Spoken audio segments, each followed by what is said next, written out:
Fala, beleza? Como é que vocês estão? Meus amigos, hoje é dia de dossiê de novo. E dessa vez é o primeiro dossiê que eu vejo aparecer na minha frente antes mesmo do vídeo anterior ter sido publicado. Eu já explico pra vocês. No dia de ontem terminei o vídeo, gravei algumas coisas, tava com alguns assuntos frescos na mente. Tava lá fazendo o upload, etc, tudo mais. Peguei o link, fui disponibilizar no Twitter. Assim que eu abro o Twitter, eu vejo uma notícia que eu falo, não é possível. Não é possível, não. Isso aqui é esculhambação com minha cara. Pera aí, eu acabei de falar sobre isso e, inclusive, eu vou mostrar um áudio do vídeo ontem. Eu falar, isso aqui tá chamando demais minha atenção. Tem uma coisa muito errada nisso daqui. E aí a turma da CNN parece que quis me deixar maluco. Tem muita coisa pra gente comentar. Tem pelo menos 3 vídeos onde vamos nos aprofundar em uma investigação interessante.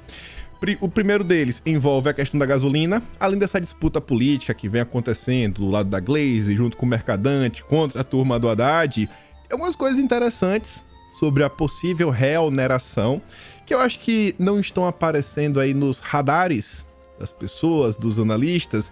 E eu quero comentar com vocês, mostrar algumas coisinhas, algumas notícias. Sim, tem muita notícia que solta não diz muita coisa, mas quando você coloca todas elas juntas em sequência, aí você começa a ver que na verdade era um quebra-cabeça e você vê a imagem. A gente vai falar sobre isso no segundo tema. O terceiro tema é um complemento do dossiê de ontem. Pra minha surpresa, tudo que a gente comentou e diversos prints que foram mostrados, tentando apontar como a imprensa brasileira é parcial. Para não restar nenhuma dúvida, o Celso Amorim veio a público para desmentir geral. E teve muito jornalista que ficou com cara de tacho. Eu quero mostrar um para vocês que abandonou literalmente qualquer resquício de jornalismo para fazer militância ao vivo e passou muita vergonha. E aí a gente vai pro quarto tema, que aí tem algumas coisas interessantes. Não quero adiantar nada. Confia que... Nossa, vai dar muita risada. Mas vamos começar o vídeo hoje com algumas notícias diversas. Assim, vamos falar de esquerda, direita, Bolsonaro. Inclusive, já trazendo aqui uma das principais notícias que eu acho que muitos de vocês aí estão acompanhando. A CPMI atingiu as assinaturas. Tem, pelo menos aí, segundo o André Fernandes e o Ramagem, 172 assinaturas por parte dos deputados e 32 assinaturas no Senado. Muito mais do que o necessário no Senado. O Senado precisa de 27, tem 32. Na Câmara precisava de 171. Agora a pergunta que fica, será que realmente vai sair do papel?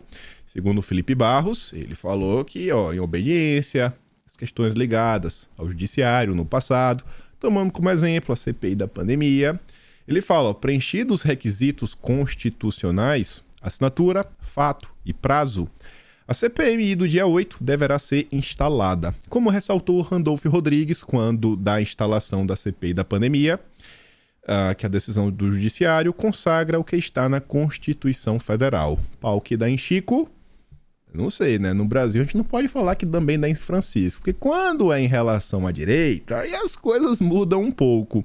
Mas vamos observar, eu acho que ao longo da semana devemos ter algumas notícias que obviamente vão pintar na internet, vamos ver o que o Lira vai falar, principalmente o senhor Rodrigo Pacheco. Mas continuando, o dia de ontem, aquela sexta-feira que nunca decepciona, sempre um dia de muita emoção. Eu adoro a sexta-feira, é o meu dia da semana preferido, independente de qualquer coisa. Olha isso daqui. Olha isso daqui. Em 2 semanas, desmatamento na Amazônia já bate recorde para fevereiro. Meu Deus, o que está acontecendo? O mês de fevereiro tem 28 dias, mas até o dia 17 já bateu o recorde. Em 17 dias já rompeu todos os números anteriores. É inacreditável. E é fevereiro, viu? Já teve um tempo pra chegar, começar a trabalhar. E se fosse até janeiro, você falava, não, o cara acabou de chegar. Mas a esquerda vai falar que foi Bolsonaro. Isso daqui é a consequência, porque Bolsonaro destruiu os órgãos de fiscalização. A pergunta do dia sobre esse tema, o antagonista fez. E aí, Marina? Marina Silva? E agora? Tem outra pergunta também. Onde está a Marvel? Onde estão os Vingadores? O Hulk, o Homem de Ferro? O Samuel L. Jackson? Leonardo DiCaprio? Rapaz, Não vi ninguém ontem. Ninguém. De repente, todo mundo desapareceu, né? Diante de um absurdo desse, os maiores números de desmatamento apresentados em toda a série histórica que começou em 2015. É revoltante, viu? Dá uma tristeza, é o descaso com o nosso Brasil. Continuando, só para comentar aqui rápido sobre essa questão, ainda que envolve aí meio ambiente, governistas querem esvaziar comissão especial dos Yanomamis no Senado. A turma não aceita perder, né? É o que fica parecendo. Segundo a matéria do Estadão, o Chico Rodrigues, que está no PSB, já mudou, não sei porque botaram ali União Brasil, ele é presidente da comissão temporária no Senado para acompanhar a situação. Ele causou um mal-estar, por quê? Porque ele resolveu fazer uma visita. Parece que ele não pode visitar. Será que querem esconder alguma coisa? Não querem deixar o Chiquinho ver? Eles afirmaram que a viagem, feita no meio do feriado, não foi objeto de acordo no grupo. Uai, tem que acordar? O presidente de uma comissão ele não pode ir lá fiscalizar. Um dos papéis de um parlamentar no Brasil é fiscalização. Ele não pode, tem que pedir por favor, né? Deixa eu ir, amiguinho. Os governistas querem agora que Pacheco aumente o número de membros do colegiado para formar maioria. Hoje são 5 parlamentares, dos quais 3 são de Roraima e vistos como pró-garimpo. É um crime, né? Não pode ser a favor do garimpeiro em momento nenhum. Parece que garimpeiro e criminoso é quase que um sinônimo. Pacheco, de acordo com aliados, resiste à ideia de considerar que o debate é de interesse de senadores locais, porque é da região deles. Aliados do Planalto temem que o relatório final da comissão favoreça os garimpeiros e não os indígenas. Nem sabe o que vai acontecer. Olha só, gente, são 3 senadores da região do estado de Roraima, porque o problema é lá. O cara quer ir para realizar o trabalho de um legislador que é fiscalização. Ele não tem que pedir, por favor, para os governistas para saber se a picanha deixa. Não, a picanha deixa eu ir. A picanha tá bem passada, posso ir? Não, o churrasco não tá pronto. Como é a história? Faz o L, né? Luiz de Barros, ex-diretor do Banco Central, ex-presidente do BNDES, ex-ministro da Comunicação. É um cara que tem um currículo na área da economia. Concedeu entrevista para Pastuel e falou o seguinte: Lula quer fazer tudo que deu errado. Precisa falar mais alguma coisa? Não vou nem trazer entrevista. Só bate bola rápido que tem muita coisa no vídeo de hoje. Falando de economia ainda, antes de falar de combustível, a Bolsa tem o pior fechamento desde 4 de janeiro e dólar sobe com inflação nos Estados Unidos. Segundo analistas, o mercado começou a rever projeções para os juros americanos após dados de preços ao consumidor. Vamos falar que a culpa é do movimento internacional, etc. e tudo mais, e PPP e tititi, porque jamais a culpa vai ser da picanha, né? A picanha não faz nada de errado. A picanha não faz nada de errado. A picanha sempre tá certa. No prato, bem assada, mal passada, tanto faz. Picanha é sempre bom.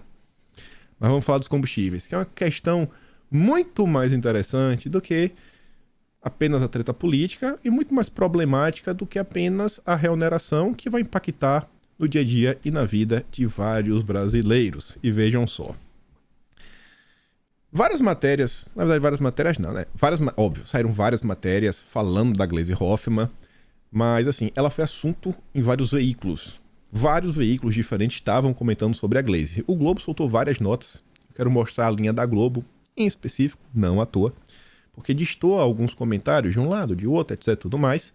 Mas, ao mesmo tempo, eu percebo que existe uma certa ressonância de ideias, onde a maior parte dos jornalistas do Globo estão torcendo pro Haddad. Pelo menos dão a entender isso. O Lauro Jardim é um pouco mais contido, não é igual a Miriam Leitão. Essa foi a pérola, né? A cereja do bolo de ontem. Mas começando aqui com o Lauro Jardim, o que foi que aconteceu? Ele até traz aqui, a gente vai ler juntos.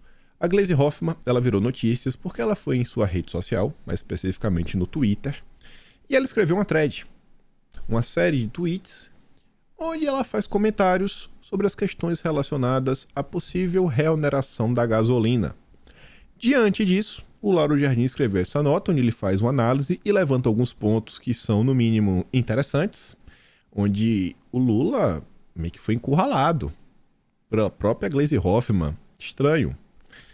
Gleisi sobe o tom e diz que reonerar combustíveis agora é descumprir compromisso de campanha. Você já sentiu na manchete, né? Peraí, se o Lula aumentar o preço, ele estará descumprindo o compromisso de campanha. Glaze, olha o que você falou, viu, Glaze? Cuidado, pelo menos é o que o Lauro Jardim noticia. O post da Glaze no Twitter, agora há pouco, definindo a manutenção da desoneração de impostos sobre o preço da gasolina, é mais uma etapa da disputa que ferve no centro do governo entre a ala política e a equipe econômica. É a briga entre o Haddad e o Mercadante. Haddad, Gleisi Hoffmann versus... Mercadante, Gleisi Hoffmann contra o Haddad. Isso vem desde antes da transição. Ontem, o chefe do Centro de Estudos Tributários e Aduaneiros da Receita, o Claudemir Malaquias, confirmou que haveria reoneração a partir do dia 1º. Conforme consta na MP editada pelo Dilma em seu primeiro dia de governo, a consequência imediata seria o aumento do preço dos 2 combustíveis nos postos. Hoje, Glaze reagiu subindo o tom. Abre aspas. Antes de falar em retomar tributos sobre combustíveis, é preciso definir uma nova política de preços para a Petrobras. Aí o pessoal começou a ficar com medo, né? O que é que vem por aí? Isso será possível a partir de abril, quando o Conselho de Administração for renovado, com pessoas comprometidas com a reconstrução da empresa e de seu papel para o país. Ou seja, quem está lá não presta. Não presta. Já está atacando todo mundo. A turma adora atacar. Imagine um comentário desse vindo de qualquer pessoa da direita. Seria presa.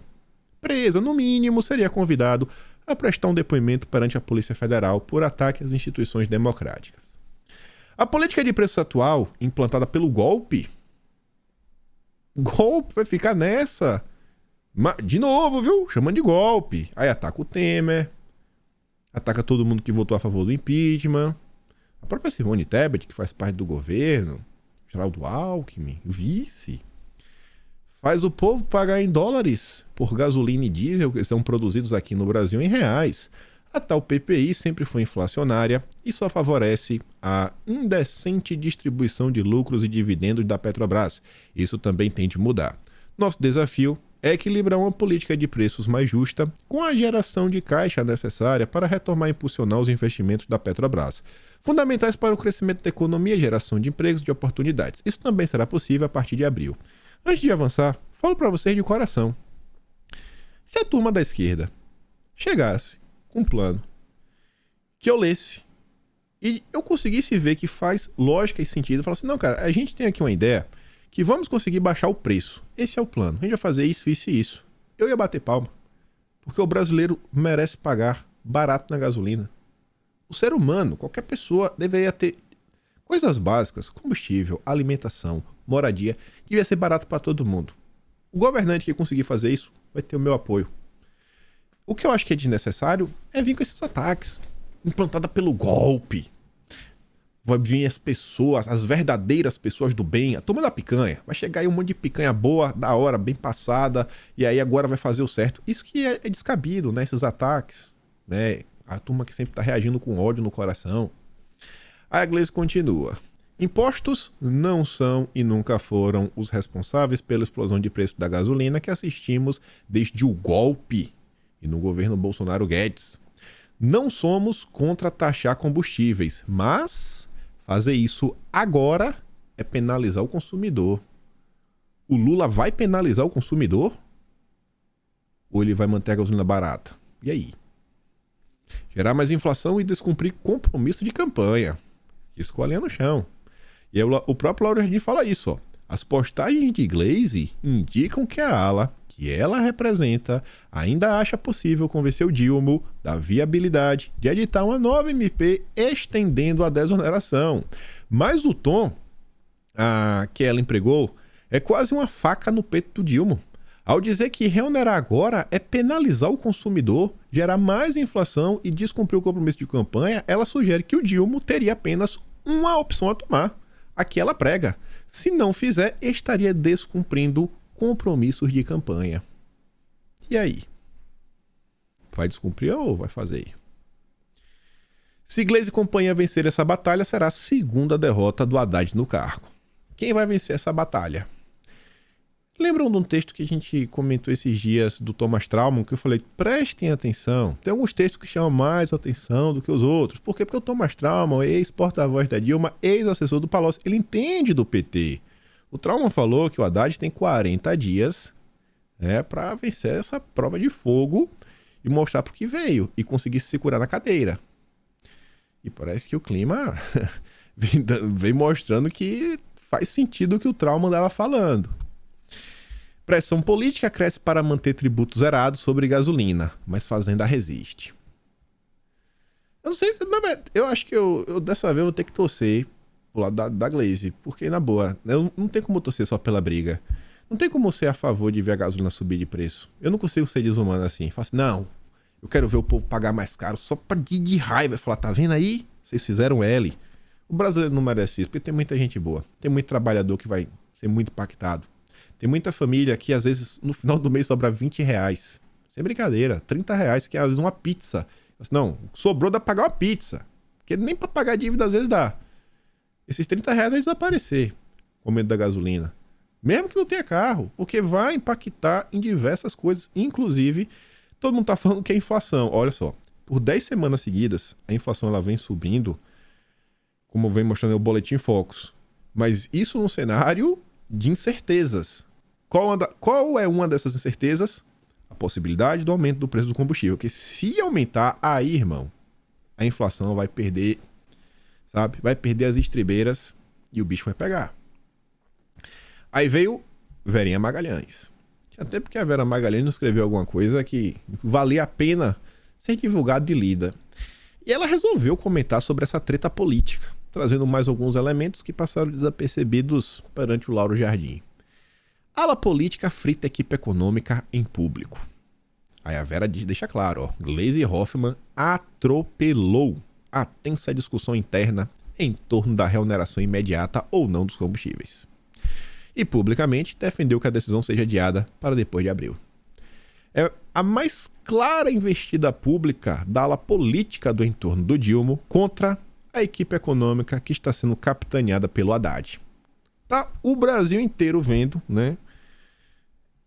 Você fala, não é o Brasil inteiro. A turma tá vendo o Big Brother, tá acompanhando o Carnaval. Sim, eu sei isso. Mas as pessoas que acompanham a política, as pessoas que fazem parte dessa brincadeira, fazem parte do establishment, fazem parte do mercado, a turma tá observando. A galera tá vendo o que tá acontecendo. E isso repercute. E a equipe, você vê, o capitão do Haddad, mas que conta também com o Geraldo Alckmin. Coloca o Alckmin como um cara responsável, preocupado com as finanças. Interessante, hein?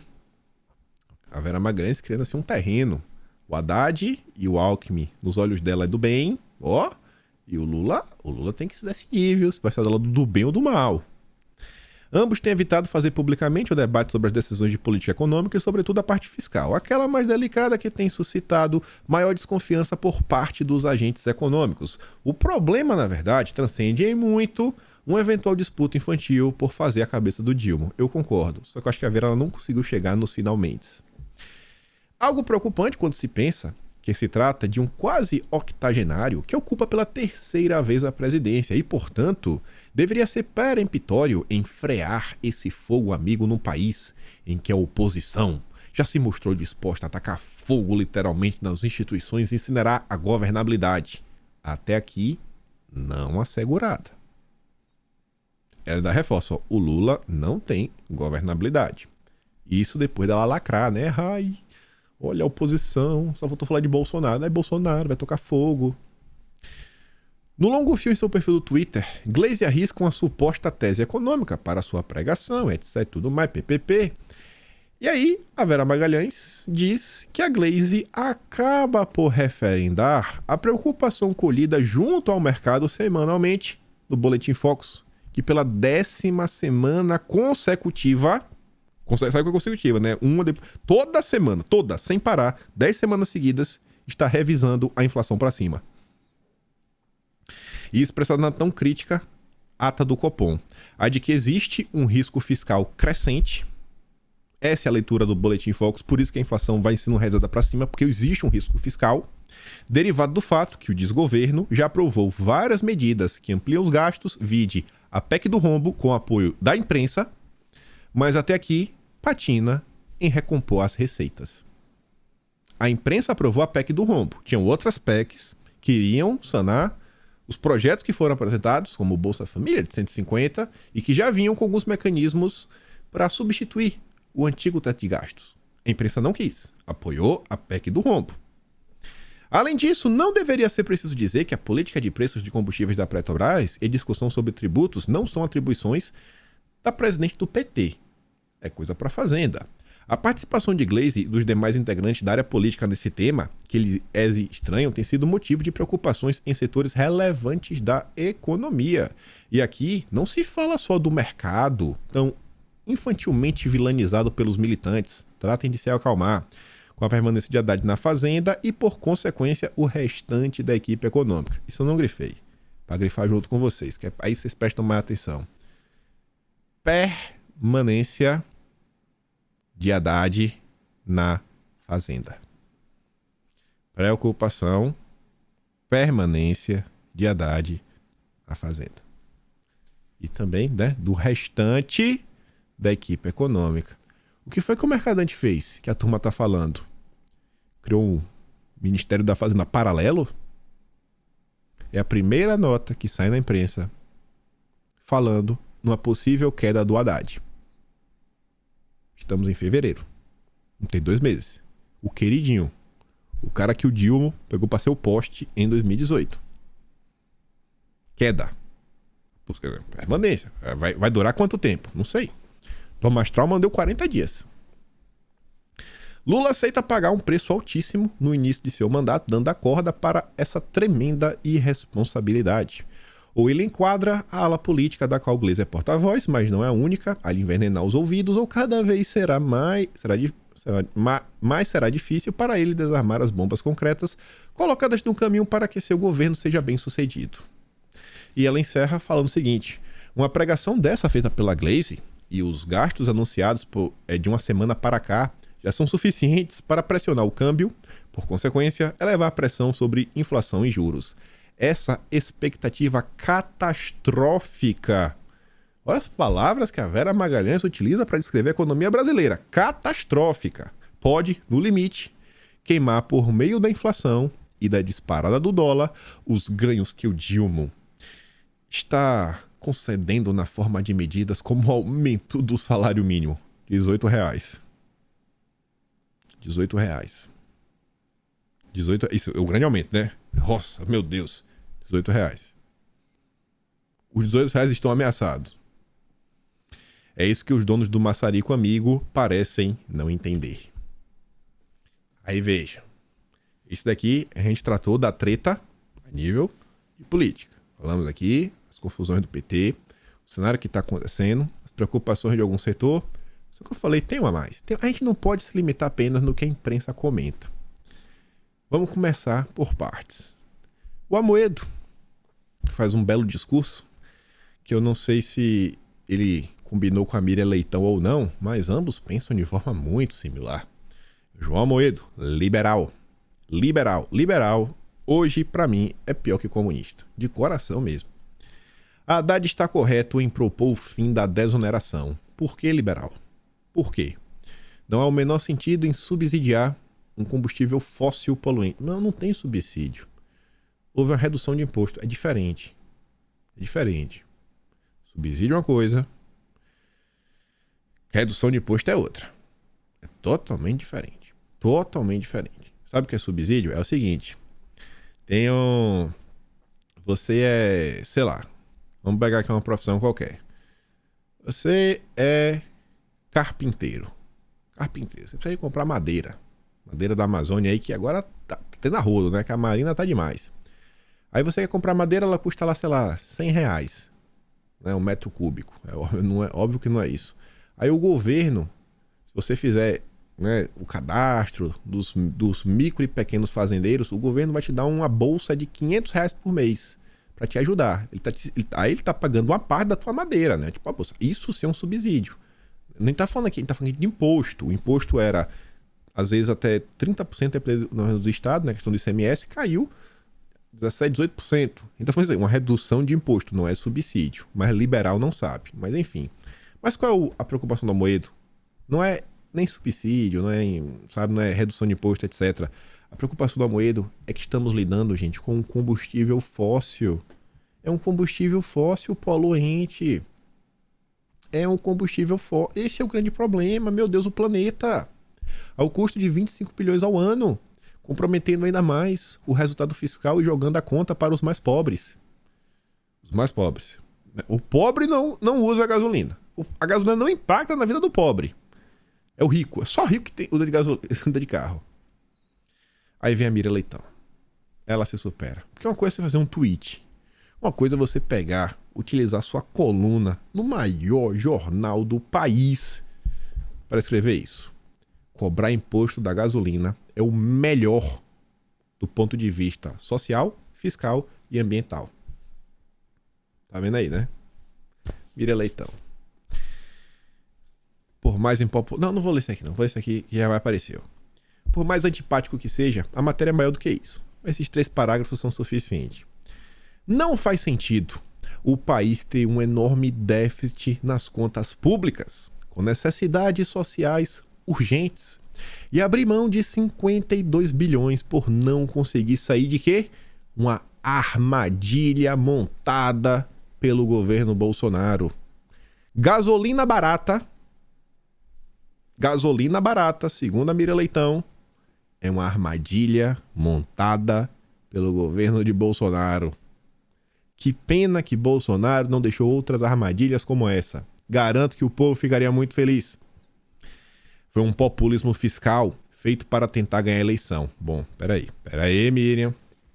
Gente, temos algumas notícias aqui que eu quero mostrar para vocês ao longo do vídeo, que a gente agora vai começar a se aprofundar um pouco mais nessa situação.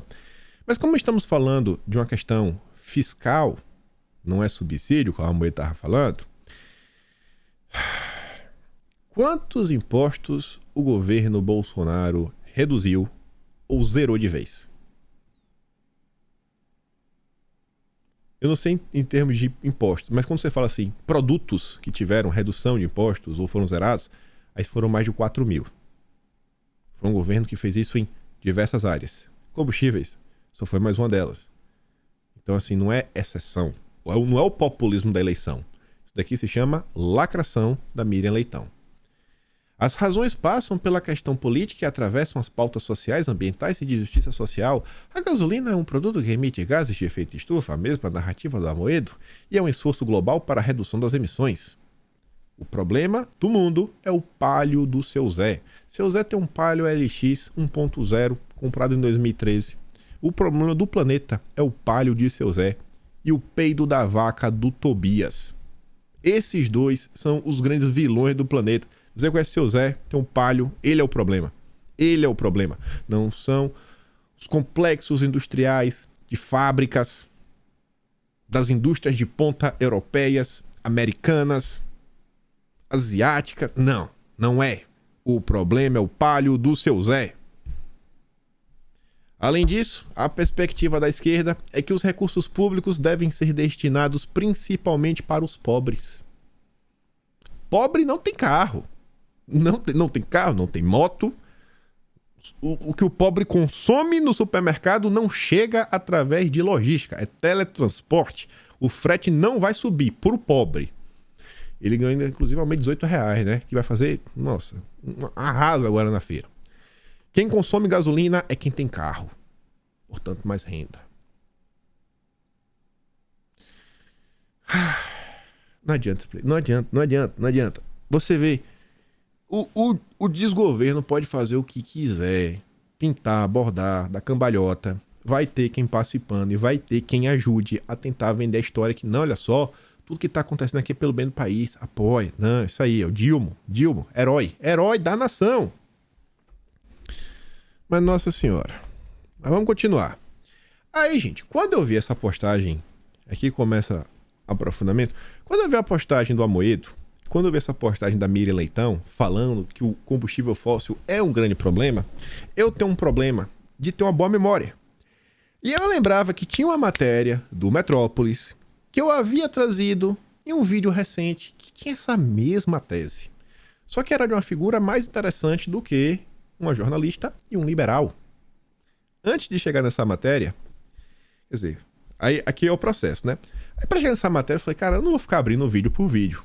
Eu sabia mais ou menos alguns termos, eu coloquei assim, empresário, etanol, combustível fóssil, porque eu sabia também que tinha alguma coisa sobre etanol na matéria, que esse é o ponto interessante. Então coloquei a palavra metrópolis, etc. Eu achei logo a notícia, logo de cara.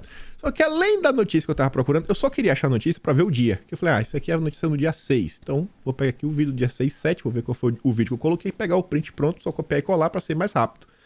Do que ter que bater print, destacar, fazer tudo de novo. Só que aí na hora que eu achei essa notícia, o Google me recomendou algumas coisas extras. E olha que interessante. Olha só. Me deparei com essa página aqui, ó. União Nacional da Bioenergia. Manchete. Subsídio à gasolina é inconstitucional. Essa turma aqui soltou a nota. Abre aspas. Ficamos surpresos com a prorrogação da medida que é absolutamente inconstitucional, afirmou o presidente e CEO da União de Indústria de Cana-de-Açúcar e Bioenergia, a Unica. Também eles estão do etanol. A turma do álcool não está satisfeita. Por que será, hein? Por que será?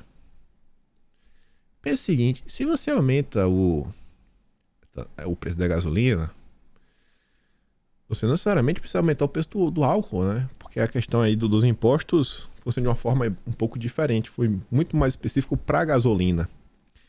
Só que se a gasolina sobe, e o pessoal fazia aquela conta no passado, né? A relação de 0,7 gasolina álcool para ver o que é que vale a pena um ou outro.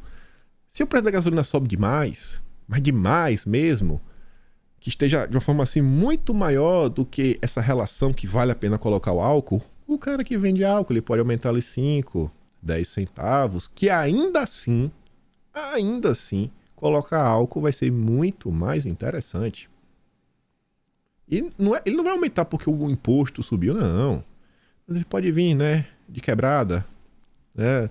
Não, é porque agora tivemos os custos de produção, não, porque agora a inflação está mais cara. Vamos aumentar o preço do álcool porque a gasolina foi reonerada e aí o nosso transporte, nossa logística está mais cara. Esse cenário é incoerente com as políticas de Estado para o cumprimento das metas voluntárias do Brasil no Acordo de Paris, como o RenovaBio. Sancionado em 2017 como parte das ações frente à crise climática, o programa leva em consideração a relação entre eficiência energética e a redução das emissões dos gases. Ou seja, o álcool é melhor que a gasolina. A gasolina tem que subir de preço. Que aí vende mais etanol. Vende mais. Vende mais. Vende um pouquinho mais de álcool. Aí veja. Essa era a nota que eu estava atrás. A gente comentou em vídeos passados. Não faz sentido estimular combustível fóssil. A mesma narrativa da Amoedo, a mesma narrativa da Mireille Leitão, só que quem diz isso é o executivo da Raízen. Quando você abre a matéria, não vou ler o subtítulo. Produtora de etanol, a Raízen é prejudicada pela MP que estendeu a desoneração dos combustíveis. Quem diz isso é a Natália Portinari. A MP, que baixa os preços, prejudica a Raízen segundo a Natália Portinari do Metrópolis. Aí a matéria, em determinado momento, fala que Rubens Ometo, empresário, doador do PT e de Bolsonaro nas eleições, é controlador indireto da Raízen. Ele é controlador da Cosan, sócia da Raízen, junto com a Shell, maior doador da eleição do ano passado. Ometo foi o primeiro empresário a ter uma agenda com o Lula. Nos próximos anos, a Raízen tem empréstimos com o BNDES para quitar, que somam cerca de 330 milhões. Aí veja como foi a conversa do Dilma e Rubens Ometo. Aqui só para mostrar, né? Isso é uma matéria na época, na Veja também, 22 de janeiro. Primeira empresária a ter agenda privativa com Dilma. Ometo apresentou ao presidente um plano bilionário de investimento da Cosan no setor de energia. Etanol não é energia. Não esquece isso, não vamos conspirar. Vamos continuar. Aí veja.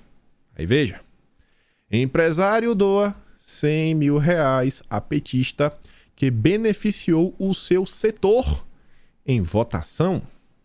O deputado federal Carlos Zaratini, do PT de São Paulo, recebeu este ano uma doação de R$100 mil para sua campanha à reeleição de Rubens Ometo, um dos maiores empresários do ramo de combustíveis do Brasil. A doação veio após o petista apresentar na Câmara uma emenda da MP de Bolsonaro. Bolsonaro apresentou a MP. O Zaratini foi lá e colocou a emenda. O que é que a emenda do Zaratini fazia? Chegaremos lá.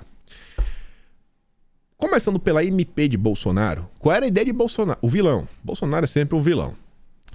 A MP de Bolsonaro permitiria que postos de combustíveis comprassem etanol diretamente dos produtores sem passar pelas distribuidoras. A MP foi editada pelo governo sob a justificativa de que a medida aumentaria a concorrência no setor, assim, ajudaria a reduzir o preço dos combustíveis na bomba para os consumidores. A proposta previa ainda que postos bandeirados, aqueles que ostentam a marca de uma distribuidora, pudessem vender combustíveis de marcas concorrentes. Por exemplo, um posto BR poderia vender combustível da Shell. Essa era a ideia de Bolsonaro. Emenda. Durante a votação da MP, em novembro de 21, Zaratini apresentou uma emenda em nome do PT para suprimir essa possibilidade de postos bandeirados venderem combustíveis de marcas concorrentes. Sem a mudança proposta pelo deputado petista, empresas como a de Rubens Ometo poderiam ser prejudicadas.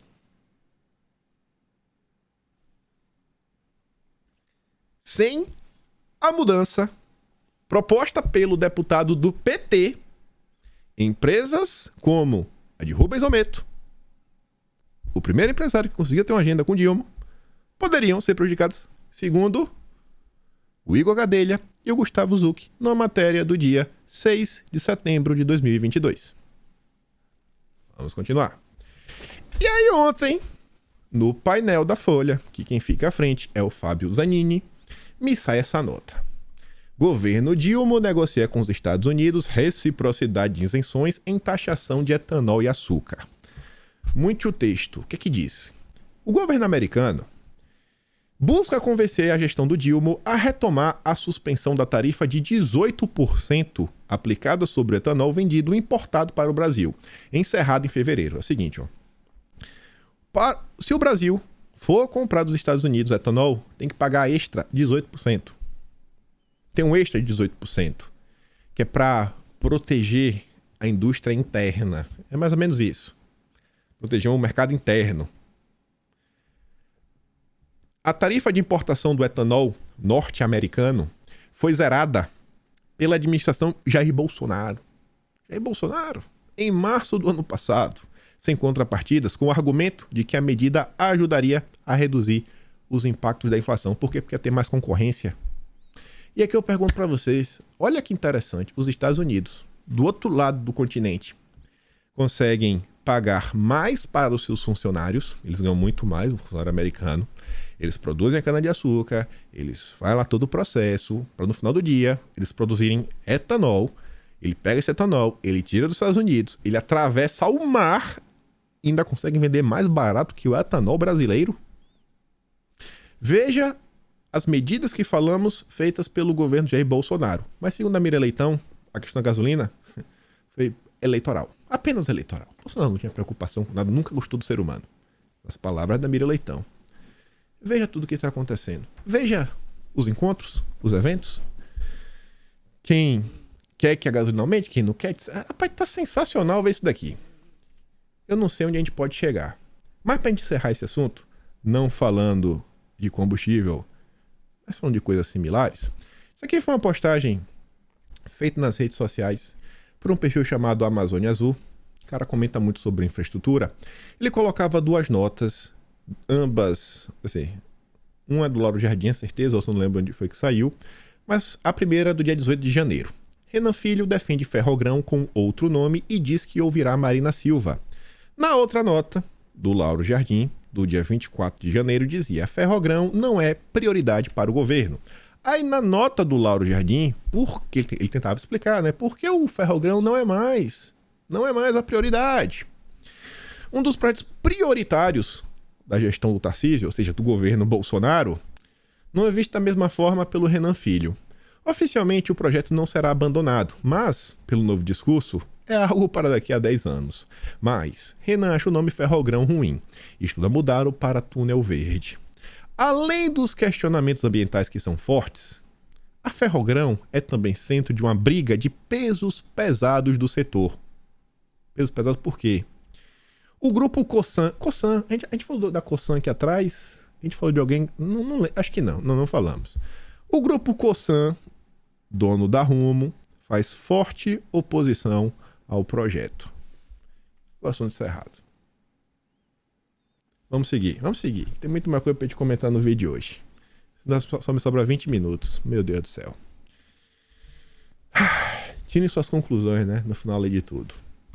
Voltando um pouco pro vídeo de ontem, comentávamos sobre o Sam Puncher, o novo herói da direita brasileira, que veio aí sendo bolachado em todo mundo. Ele comentava o seguinte, ó: essa thread é para mostrar como a imprensa brasileira passou o dia reproduzindo a propaganda russa. Falam, né, que o Dilma ia salvar o planeta, não que os russos estão analisando a proposta de paz. E aí o Sam falava, todos se basearam nessa reportagem da agência TASS. Isso é que a gente mostrou no vídeo de ontem. No vídeo de ontem, eu mostrei para vocês como é engraçado. Você coloca, ó, paz, Ucrânia, Rússia. Aí aparece notícia do UOL e do Poder 360. Rússia diz analisar o plano de paz do Dilma. Ai, o Dilma, nossa, herói, Nobel da Paz. Não, vou chamar aqui o Merval Pereira pra gente falar como vai ser o Nobel da Paz do Dilma. Só que quando você pegava paz, Ucrânia, Rússia e colocava no inglês, não aparecia o Dilma. Não aparecia. E, na verdade, o país que ganhava destaque era o país asiático. A gente comentou sobre isso no vídeo ontem. E mais. Eu botei aqui porque voltou. Ah, tá. Aí aqui já é um print novo. Isso não estava no vídeo ontem. Se você coloca paz, Ucrânia, Rússia, e depois você coloca a palavra Dilma, né, ali Lula, aí aparece algumas notícias. Olha quais são as 5 primeiras notícias, que diz que o Brasil tá tentando aí, né? Tá intensificando aí, a diplomacia tá empurrando para ver se consegue, mas não fala nada sobre a Rússia está analisando um plano de paz. Não fala nada.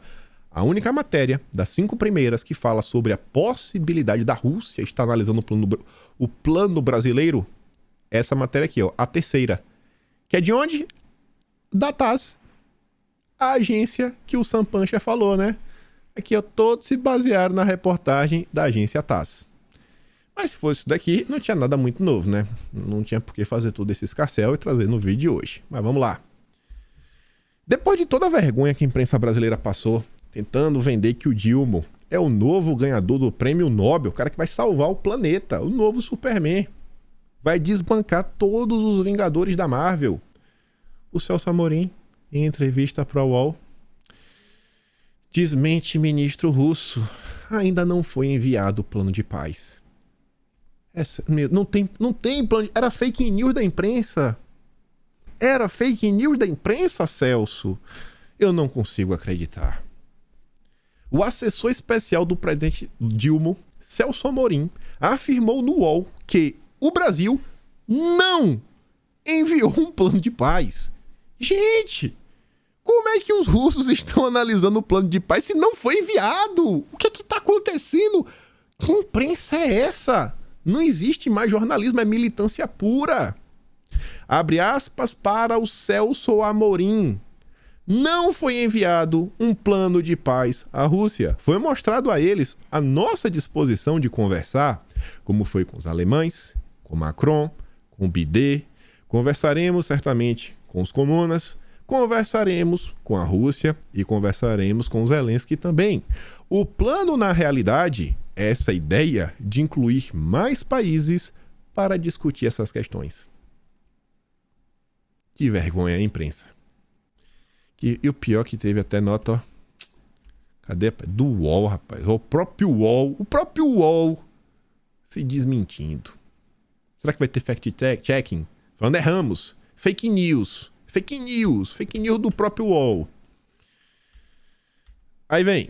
O governo russo estaria analisando um plano proposto pelo Dilma para tentar mediar paz, etc. Isso segundo o vice-ministro de Relações Exteriores em entrevista à agência de notícia russa TASS. Propaganda, hein? Caíram na propaganda. Questionado novamente no programa, eles não estavam satisfeitos. A turma do UOL não estava satisfeita. Vamos questionar de novo. Celso Amorim. Vou te questionar de novo. E aí? Rolou? Amorim repetiu que não existe o plano mencionado pelos russos. Abre aspas. Não há nenhum plano acabado entregue a eles. Isso não existe e nunca foi feito. Não tem, não existe, não foi feito. É maluquice. É fake news.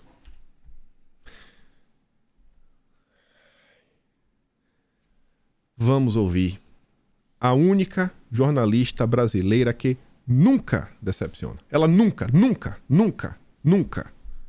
Lula vai sentar com Xi Jinping agora com outra cartada. Olha, veja, a Rússia e a China está sendo uma parceira, essa sim, ativa, estratégica para a Rússia, porque está evitando o sufocamento econômico dos russos depois do mega boicote mundial por conta da guerra. A China, o Lula pode chegar com essa cartada. Olha, os russos estão dizendo que estão ouvindo. Vamos junto. Chega nesse barco, aí o barco fica bem pesado. Joga para outro patamar o destino e o olhar do mundo, não só do Brasil, para Luiz Inácio Lula da Silva. Para fechar aqui o bastidor, né?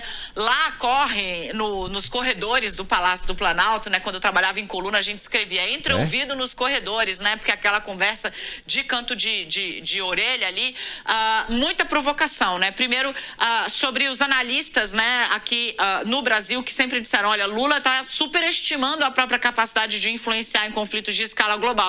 A Rússia vem e fala, não, ele é um player e ele está aqui. Independentemente das intenções ou não, isso joga o cara numa outra condição de negociação. E aí, hoje, nos corredores do Palácio, tá aquela coisa, né? Quem te viu, quem te vê. Você que achava que não ia para lugar nenhum, agora tá aí o Brasil no holofote e uma senhora cartada para Lula voltada à China com um avanço importante nesse projeto dele de voltar a ser protagonista da política global. Eu vou chamar... E o bom é assim, né? Ó, aceno de Putin. Qual foi o aceno que o Putin deu? Qual foi o aceno que o Putin deu, filha? Não é possível não, velho. Governo russo disse estudar a proposta de paz do petista. Oh, meu Deus, que proposta! Que proposta, minha filha! Que proposta! Não há nenhum plano! Meu Deus, velho, é inacreditável. E a galera diz não, que é jornalismo profissional com checagem com isso, é equipe de edição, é câmera, é maquiador, é cabeleireiro. Meu Deus, velho. Tu já imaginou, gente? Tu já imaginou? Rapaz, chapa branca. Eu não sei o que é chapa branca mais. Se o jornalismo brasileiro voltasse a ser chapa branca, já tava bom. Já tava bom. É inacreditável, bicho. Olha o discurso que a pessoa faz com base em uma coisa que não aconteceu. Assegurada pelo Celso Amorim. Rapaz, é inacreditável. É inacreditável. A turma consegue se superar. Parabéns. Parabéns, Daniela. Ai. Mas vamos lá. Vamos lá que tem mais coisa. Tem mais coisa. Ainda me sobra 12 minutos. Acho que é tempo mais do que o suficiente. Vamos ouvir esse rapaz. Vamos ouvir esse rapaz aqui. Esse rapaz é um pouco diferente. Infelizmente, ele não tem a mesma desenvoltura da musa da CNN. Mas ele tem um bigode maroto. Sabe essa nota que ela chamou minha atenção? Eu não encontrei respostas, mas só pra falar pra vocês, por que essa nota me chamou a atenção? Porque ela só saiu na Veja. E daí? Eu pensei no Twitter, não tem ninguém comentando sobre isso. Ninguém. Botei o termo comitiva Ucrânia. Tem nada, nenhum comentário. Coloquei no Google, não existem outras matérias. E assim, você tem que perguntar, como é que o jornalista escreve uma matéria? Tem que chegar a ele algum tipo de informação. Sim. Ou ele descobre essa informação. Concordo com esse cara. Sim. E a pergunta que eu fiquei foi essa, né? O que chamou minha atenção. Não sei. Como a turma da Veja descobriu que a comissão da Ucrânia vai vir ao Brasil? Sim. Não só vir, como tem a data, as pessoas que vão vir e Sim. O grupo pretende ter encontros com membros do governo Dilma, além de representantes da sociedade civil, como acadêmicos e as ONGs. Sim. É ONG pra tudo que é lado agora. Eu concordo com esse cara. Recomendo o canal dele. Chama Kim Paim. Cara porreta. Bacana. Eu falei isso, gente. Juro pra vocês. Tava aqui, né, subindo o vídeo, botando o título, capa, etc, tudo mais. Aí copiei, chego lá no Twitter. Aqui é só notícia, né, de novo aqui. Tamanho maior. Grava esse nome aqui, ó. Olex Haran. Eu juro pra vocês, eu abri o Twitter pra postar o vídeo de ontem. E eu me deparo com esse tweet. Sabe aquela sensação que você sente, que você fala assim, que o teu telefone te escuta? Mas o pior é que eu não tava no telefone, porque eu vi o Twitter no computador. Eu falei, não, deve ser o microfone aqui, né? Você fala, as coisas aparecem na timeline. Eu ia postar o vídeo. Ucrânia precisa do apoio do Brasil para pôr fim à catástrofe global. Quem disse? Olex Haran. Eu falei, peraí, pô. Mas o cara foi anunciado na matéria da Veja, que ninguém tá comentando sobre isso. Como é que essa informação chega na Veja? E aí agora sai um texto do cara na CNN. Na CNN. E aí fica mais estranho. Olha só, né? Da Universidade de Kiev. Isso aqui é a matéria. Olex Haran, professor disso, política comparada, tudo mais. Só quero mostrar 2 parágrafos que chamaram a atenção para mostrar outras coisas.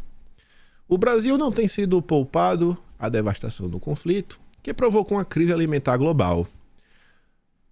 Acho que o Brasil está bem melhor que os outros países, pelo menos. O preço de itens essenciais como farinha, feijão, arroz, óleo, leite estão mais caros para muitos brasileiros. Sim, tá. Mais de 1/3 não tem sequer o suficiente para comer uma refeição por dia. Rapaz. Bom, o Brasil tem mais de 200 milhões. Vamos botar 200. Estamos falando de pelo menos 66 milhões de pessoas. Rapaz, eu não sei mais. Tem hora que diz que tem 33 milhões de famintos. Na verdade, 30 milhões de famintos, 33. A Marina diz que tem 120 milhões. Agora aparece o ucraniano falando que tem 66 milhões de brasileiros passando fome. Não consegue fazer uma refeição por dia. Pô, tem que avisar pra essa galera se cadastrar junto aí ao governo para receber o auxílio, né? Bolsa Família, quer que seja, pelo menos comprar uma comida por 600 conto. Acho que o cara prefere não passar fome do que qualquer outra coisa. Interessante, né? 66 milhões de pessoas não conseguem fazer uma refeição por dia. Olha o tipo do texto. Apesar do Brasil estar entre os maiores produtores agrícolas do mundo, não se enganem. A principal causa é a invasão russa da Ucrânia. Se existem 66 milhões de brasileiros passando fome, a causa não está no Brasil. É um texto complicado. Até no final a CNN coloca assim, ó, o texto não necessariamente é a opinião da CNN, né? A opinião do autor que escreve, a gente só tá dando espaço para escrever, etc, tudo mais. Aí depois lá na frente fala, né, que o Brasil, no seu papel de líder da América Latina, pode desempenhar um enorme papel, dando a sua voz e apelando à Rússia para que retire imediatamente suas tropas da Ucrânia. É por isso que vem ao Brasil em março, como parte de uma delegação da sociedade civil ucraniana, para me encontrar com políticos acadêmicos, líderes empresariais e ativistas para convocar todos a permanecerem ao lado da Ucrânia. Beleza, pode ter teu interesse que quiser. O texto está 100% em português, não é uma tradução do Google. Se você pegar para ler, você vê que foi escrito por uma pessoa que domina o idioma português. Eu não teria capacidade de escrever um texto tão bonito, né, com tanta precisão, as vírgulas no locais certos, os apostos, os predicados. Eu fiquei realmente assim, impressionado. E eu me impressiono por quê? Porque eu não encontrei nenhum outro texto do Olex Haran em português. Mais do que isso, eu sequer encontrei o Olex Haran compartilhar em seu Twitter, a foto tá um pouco diferente, mas é o mesmo cara, o texto dele da cena do Brasil. Nem isso é esse teu trabalho de divulgar, velho. Estamos sem moral, viu? Estamos sem moral. Mas talvez ele tenha se esquecido. E aí eu já sabia que isso aqui seria um complemento pro vídeo, né? Eu falei, cara, isso aqui eu vou ter que mostrar pro pessoal amanhã. O pessoal viu a nota, eu já comentei no vídeo de ontem. Só que aí eu falei, né? Passou um tempo. Será que mais alguém prestou atenção nisso daqui? Tá rolando, etc, tudo mais. Eu falei, pô, até o momento que eu tinha saído da matéria da Veja, eu não tinha encontrado mais nada. E aí eu comecei a pesquisar na internet, comecei a pesquisar no Twitter. Aqui é só outra coisa que eu pesquisei, ó. Oleksi Haram Brasil. Tem nada, gente. Tem nada dele falando de Brasil. Nada. Nenhuma nota, assim, demonstrando a preocupação com o Brasil. O texto dele só tem em português. É interessante. Me pergunto, né? Como é que aconteceu? Ele falou, deixa eu ver, o Brasil tem a CNN. Vou mandar um e-mail. CNN, sou um professor ucraniano. Por favor, poste um texto meu. Eu vou traduzir. Engraçado, né? Conheci. O Brasil, tudo acontece no Brasil. Mas voltando. Como falei pra vocês, fui pesquisar. Ver se encontrava mais pessoas falando. E pra minha surpresa, sim, tinham mais pessoas falando sobre o caso. Sobre a comitiva que vinha ao Brasil. E aqui é critério assim de bastante curiosidade. Quem trouxe aí o grande parte do conteúdo foi esse rapaz chamado Rafael Machado. Não é um cara de direita. Não é um cara que eu acho que também tá na esquerda. Difícil meio de posicionar esse cara no espectro político. Mas deixando assim o interlocutor de lado, vamos analisar a informação que ele traz. E checar, né? Pra ver se faz sentido ou não. Vamos ver se tem lastro. O rapaz fala o seguinte, né? Dentro das pessoas que estavam na comitiva, além do Oleksi, você tinha a Oleksandra. Oleksi e Oleksandra. Rapaz, que é criatividade, viu? Oleksandra Drick, um dos principais nomes da comitiva, recebeu o Nobel da Paz em 2022 por causa do seu trabalho na ONG Centro para Liberdades Civis. Ela é ainda membro e colaboradora do Atlantic Council. O Atlantic Council é um velho conhecido brasileiro, já causou muita confusão no Brasil, principalmente aquele estudo do DFR Lab, que achou aquelas contas ligadas a Bolsonaro, que defendiam Bolsonaro no Facebook, gerou suspensão de contas, confusão. Isso em 2020. Aí você vê, ele fala o seguinte, ó, ela é do Atlantic Council e do Visegrad Insight, órgãos do globalismo atlanticista. Aí você pega aqui o Atlantic Council, tem um texto dela, beleza. Mas quando você pega o perfil oficial dela no Twitter, ela não faz referência ao Atlantic Council, mas ela deixa claro que é membro do Visegrad Insight. Para minha surpresa, o rapaz lá continua trazendo informações. Quando você vê aqui, ó, ele botou um print do site da Visegrad. Durante as últimas 4 décadas, Jorginho Soros tem sido o maior doador privado do mundo que vem ajudando, né, com fundos, grupos independentes para trabalhar por justiça, por governança democrática, por direitos humanos. Tá ficando engraçado. Olha a turma que tá vindo pro Brasil. Para que não possa ficar dúvidas, irmos juntando os pontos, todas essas mídias, ONGs, jornais, etc. estão amarrados e vinculados. Não por acaso ajudam a fazer uma campanha, né, do Jorginho. Ajudando ainda mais a desmontar dúvidas, militantes vinculados ao Centro para Liberdades Civis, representado pela Oleksandra, aparecem constantemente em veículos e eventos da Open Society. E ele fala, vamos aqui primeiro ver, né? Você vê o site oficial da Open Society, você vê aqui, ó, é o Oleksandra, não é a mesma Oleksandra, esse é outro Oleksandra, mas é o mesmo grupo, ó, Centro para Liberdades Civis, mesma coisa aqui. Então a galera tá lá nos eventos, né? É uma ONG que consegue ser, olha como uma ONG boa, é tão boa que é convidada para eventos da Open Society Foundation. E ele diz, e vou lá, o relatório financeiro dessa ONG mostra que o Jorginho tá bancando. Aí o Rafael traz aqui esse relatório. Você vê aqui, né? Nossa gloriosa Open Society. Aí eu fui atrás do site, né? Pra ter a certeza.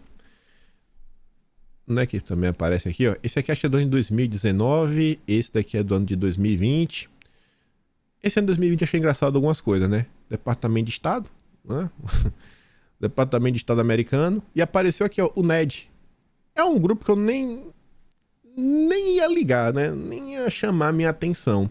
O NED chamou a atenção porque quando falamos do Boulos, o candidato oficial do sistema, assim, né? Aí quando você vai lá no site da empresa, aqui o site oficial, doadores, olha o primeiro de todos, Open Society. Depois tem o NED. Tem outra ali, né? Aí só trazendo postagens do vídeo dos Soros feitos pela esquerda. Aqui sim, são perfis de esquerda, inclusive o PCO tá ali comentando. A pessoa trazia emaranhado aí, né, um organograma, falando da turma dos amigos do Boulos, e aí colocava lá o NED, ó. Esse mapinha é fruto da reportagem do próprio PCO sobre o Boulos. Foi assim que o pessoal entrou no radar, etc. Aí aparecia o Ned aqui, ó. Aí o pessoal falava, muito obrigado. Aí o pessoal depois postava, Laura Carvalho, a economista do Boulos, irá trabalhar na Open Society do Jorginho.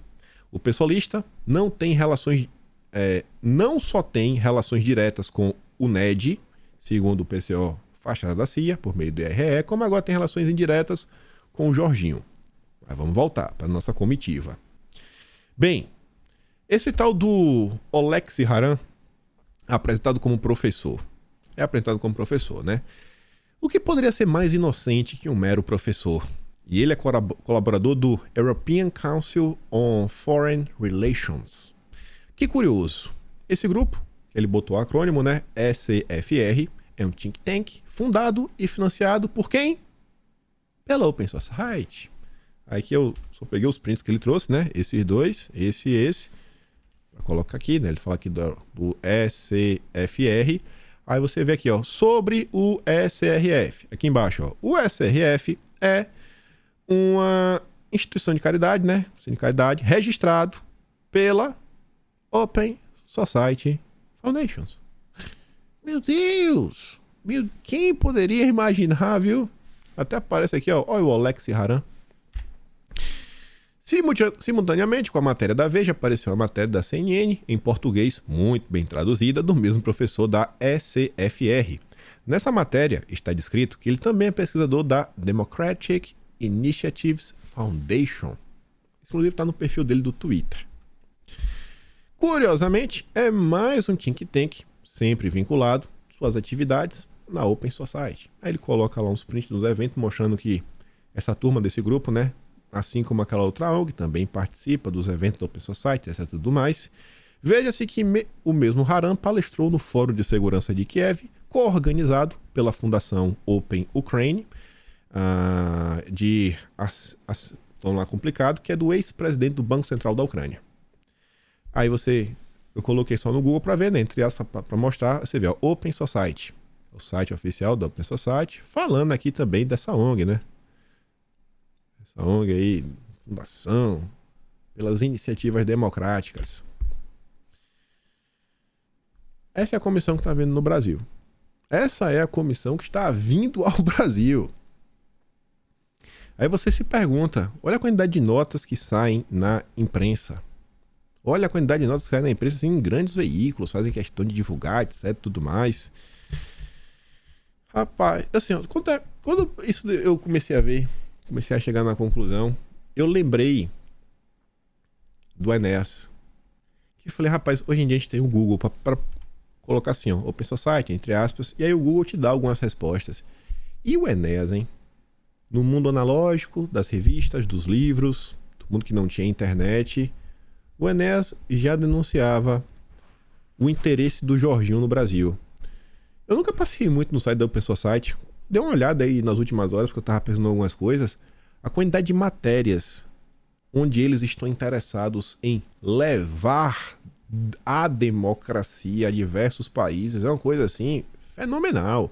Você fala, rapaz, como essa turma se interessa em ajudar pessoas, em ajudar países. É interessantíssimo. Mas no Brasil, com certeza, o Brasil é um país, sabe, soberano, forte. Jamais o Brasil seria influenciado por uma agenda internacional, por atores internacionais, por interesses internacionais. Não, jamais. O Brasil é, né, o Brasil em primeiro lugar. A gente não precisa se preocupar com isso. É só critério de curiosidade, viu, gente? Nada estranho por aqui, pelo amor de Deus. Nem aqui. Aqui também está falando de comitiva. Uma atualização sobre o fio. A gente comentou sobre isso na época. O Leonardo Coutinho falava sobre a possibilidade do navio iraniano atracar no Brasil. Ele fala, ó, depois de passar mais de um mês escondidos, né, próximos às águas territoriais da Argentina, os navios do Irã pediram e receberam nova autorização para atracar no Porto do Rio de Janeiro. E aí? Vão atracar? Não vão? O que vai rolar? Não sei, mas vale a pena prestar atenção. Aqui não são os links do vídeo de hoje, eu esqueci de colocar os links na pressa aqui para gravar e tudo mais. Mas é só pegar a manchete e colocar no Google que vocês acham todas elas. E é isso, né? Chegamos ao final de mais um vídeo. Eu não tenho nem o que falar, né? Fui até meio receoso de fazer alguns comentários sobre algumas coisas. Mas é isso. Ontem teve Notícias de Quinta. É o primeiro link da descrição. Se gosta do meu trabalho, pode estar no canal. Tem um botão de valeu, tem um Pedro na descrição também. Mas acima de tudo, vai lá no Telegram, pegar os vídeos que eu dei play no vídeo hoje. Os vídeos não, né? Só da Daniela. Não vou mandar o meu recorte de eu mesmo falando que esse aqui tá no vídeo de hoje. Vou mandar só o da Daniela aí, pra quem quiser. E é isso. Espero poder estar aqui amanhã e também ver vocês. Aquele grande beijo, abraço, tamo juntos. Valeu, meus amigos. Fui!